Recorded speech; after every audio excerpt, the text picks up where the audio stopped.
My dear students, now we are going to talk about the technological determinism. Technological determinism का जो perspective है ये एक significant perspective है जब हम टेक्नोलॉजी की अडॉप्शन, टेक्नोलॉजी के यूजेज और टेक्नोलॉजी के इम्पैक्ट के ऊपर बात करते हैं।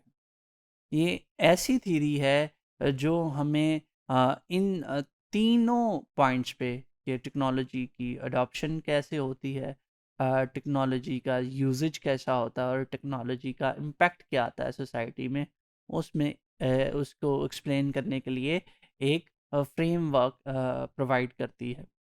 And technological determinism as a theory helps to understand the complex relationship between technology and society.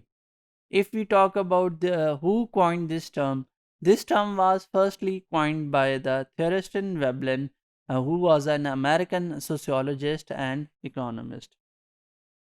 What is the argument of the technological determinism?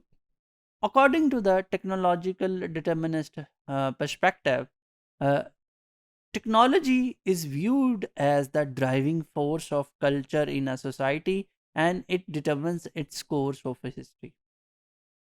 ये पर्सपेक्टिव के प्रोपोनेंट्स ये बिलीव करते हैं कि जो टेक्नोलॉजी है वो किसी भी सोसाइटी में एक ड्राइविंग फोर्स होती है, उसके कल्चर को डिटरमिन करने में, उसकी जो कंपोजिशन ऑफ सोशल स्ट्रक्चर है उसको डिटरमिन करने में, और वो सोसाइटी कैसे over the period of the time change होती है उसको डिटरमिन करने में। And the proponent of this perspective believes that society is influenced and shaped by technological development. इनका ये मानना है कि जैसे जैसे टेक्नोलॉजिकल डेवलपमेंट होती है तो वो टेक्नोलॉजिकल डेवलपमेंट सिग्निफिकेंटली चेंज करती है सोसाइटी के स्ट्रक्चर को, सोसाइटी के इंस्टीट्यूशंस को।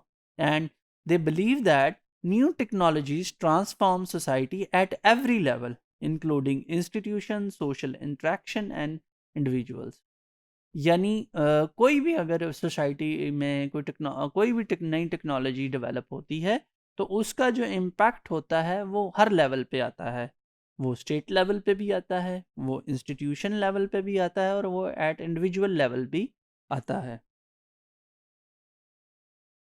सो according to the proponents of the technological determinism, the complex process of historical change is caused solely by technology.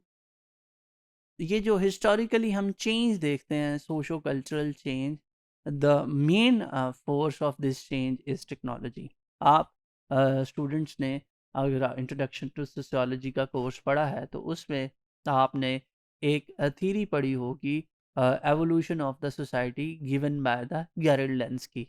उसमें आपने टेक्नोलॉजी की बेस पर different phases of the society पढ़ी होंगी, जैसे hunting and gathering society, horticultural and pastoral society, agrarian society, industrial society and post industrial society।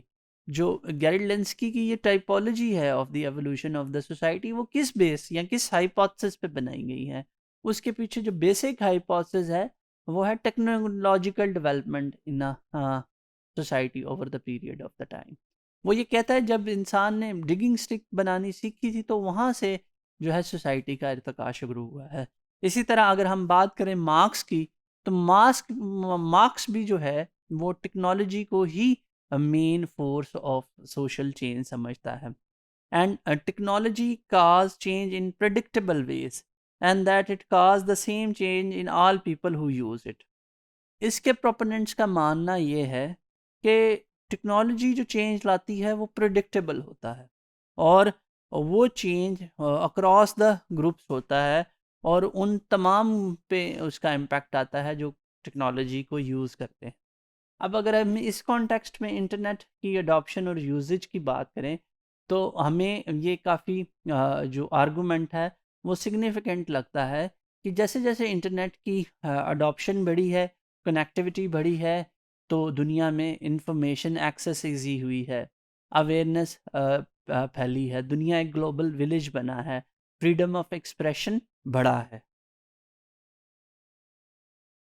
The, the next argument of the technological determinism is that technology is self-generating rather than invented, implemented or regulated by human beings.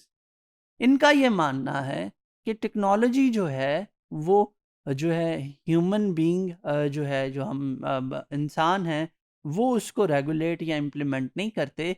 ये technology के अंदर built in होता है कि वो self generate होती है और वो अपनी over the period of the time जो है वो डेवलप होती है। यानी हम उसको सिर्फ लोकेट आउट करते हैं उसकी डेवलपमेंट को, और मगर उसकी जो चेंज की कैपेसिटी है वो विद इन द टेक्नोलॉजी होती है।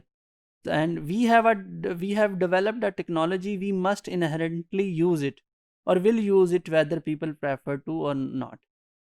इनका ये मानना है कि जो टेक्नोलॉजी हम बनाते हैं वो हम उसको इस्तेमाल करते हैं, अगर हम उसको चाहें या ना चाहें। और ये समहाउ अगर आज हम देखें तो हमें समहाउ ये सिग्निफिकेंट भी लगता है ये आर्गुमेंट कि आज इंटरनेट हमारी ज़रूरत बन चुका हुआ है, और अगर हम ना भी चाहें तो हम इस्तेमाल करते हैं। सोशल मीडिया प्लेटफॉर्म्स को भी हम अनकॉन्शियसली यूज़ कर रहे होते हैं।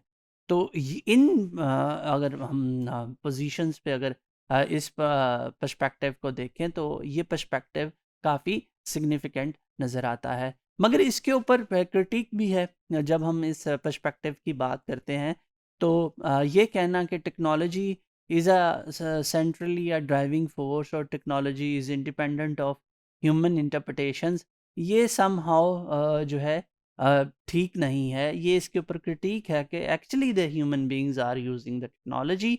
और इसी क्रिटिक को लेकर जो हमारा नेक्स्ट पर्सपेक्टिव है social of construction of technology, उसमें हम उस पर्सपेक्टिव को पढ़ेंगे नेक्स्ट लेक्चर में।